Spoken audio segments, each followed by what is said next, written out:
penetapan sekjen sebagai tersangka hari ini semakin mengukuhkan keyakinan kami orang partai bahwa oh ya ini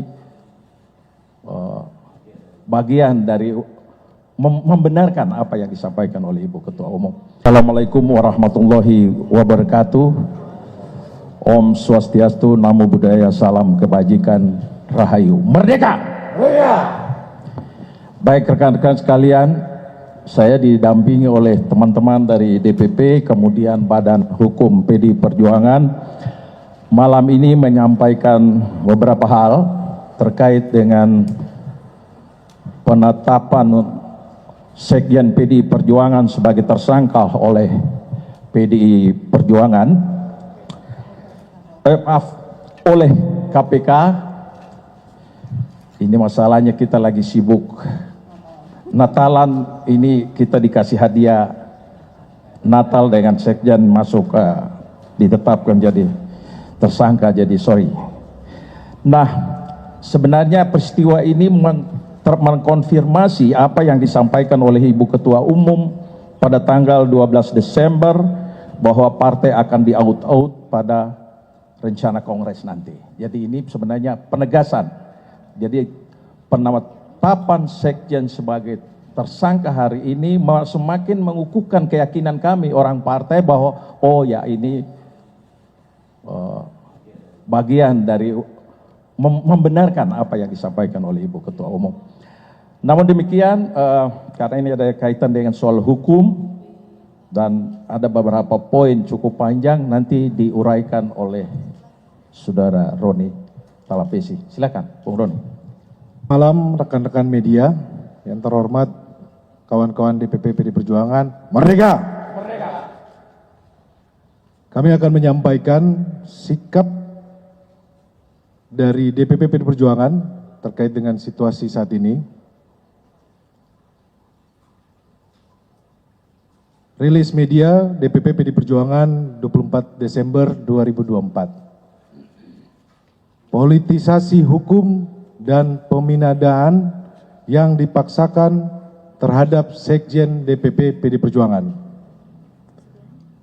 1. Status tersangka ini hanya membuktikan informasi yang beredar lama bahwa Sekjen DPP PDI Perjuangan akan segera dijadikan tersangka. Hal ini juga sudah pernah disampaikan Sekjen DPP PDI Perjuangan dalam podcast Akbar Faisal beberapa waktu yang lalu. Kedua, kalau kita cermati lagi, pemanggilan Sekjen DPP PDI Perjuangan ini dimulai ketika beliau bersuara kritis terkait kontroversi di Mahkamah Konstitusi tahun 2023 akhir. Kemudian sempat terhenti, lalu muncul lagi saat selesai pemilu, hilang lagi. Kami menduga memang kasus ini lebih terlihat seperti teror terhadap Sekjen DPP PDI Perjuangan.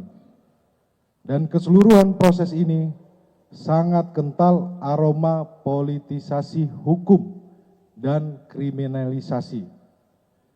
Beberapa indikasi yang dapat dilihat antara lain, pertama, adanya upaya pembentukan opini publik yang terus-menerus mengangkat isu Harun Masiku, baik melalui aksi-aksi demo di KPK maupun narasi sistematis di media sosial yang patut dicurigai dimobilisasi oleh pihak-pihak tertentu yang berkepentingan. Kedua, adanya upaya pembunuhan karakter terhadap Sekjen DPP PDI Perjuangan melalui framing dan narasi yang menyerang pribadi. Ketiga, pembocoran surat pemberitahuan dimulainya penyidikan atau SPDP yang bersifat rahasia kepada media massa publik sebelum surat tersebut diterima yang bersangkutan. Kami menduga ini adalah upaya cipta kondisi untuk mendapatkan simpati publik. Semua dapat dilihat dan dinilai oleh publik. Ketiga, kasus suap Harun Masiku telah bersifat ingkrah atau disebut berkekuatan hukum tetap, dan para terdakwa bahkan sudah menyelesaikan masa hukuman. Seluruh proses persidangan mulai dari pengadilan tipikor hingga kasasi tidak ada satupun bukti yang mengkaitkan Sekjen DPP PD Perjuangan dengan kasus suap Wahyu Setiawan. Keempat, kami menduga adanya upaya pemidanaan yang dipaksakan, kriminalisasi, mengingat KPK tidak menyebutkan adanya bukti-bukti baru dari pemeriksaan lanjutan yang dilakukan sepanjang 2024. 5. Dugaan kami pengenaan pasal obstruction of justice hanya formalitas teknik hukum saja.